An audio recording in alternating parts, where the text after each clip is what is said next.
দৈনন্দিন রান্নায় অতি প্রয়োজনীয় উপকরণ কাঁচামরিচের ঝাল যেন আকাশ ছোঁয়া। দাম বৃদ্ধির বাজারে ভারতীয় কাঁচামরিচের দাম হয়েছে প্রায় 4 গুণ। আর দেশি মরিচ দেখা নেই বাজারে। গেল কয়েকদিনে ঢাকার বাজারে পাল্লায় 1000 টাকায় বিক্রি হয় কাঁচামরিচ। তবে আমদানি বাড়ায় পাইকারি বাজারে কমতে শুরু করেছে কাঁচামরিচের দাম। প্রতিদিনকে 1000 টাকা পাল্লা ছিল, শুক্রবার দিন। আজকে পাল্লা 400 টাকা, 350 টাকা পাল্লা।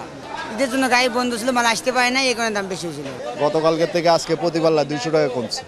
রোববার খুচরা বাজারে প্রতি কেজি কাঁচামরিচ বিক্রি হচ্ছে 100 থেকে 120 টাকায়। বেচতেছি 120 টাকা, 100 টাকা কেজি রেট বেচতেছি।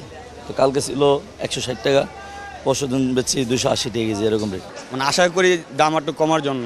বিক্রেতারা জানান, সরবরাহ সংকট আর ঈদের বাড়তি চাহিদার কারণেই 4 গুণ দাম বেড়েছিল কাঁচামরিচের। সরবরাহ ভালো থাকলে আরও কমতে পারে কাঁচামরিচের ঝাল। শাকেরা আরজু, 21 টেলিভিশন, ঢাকা।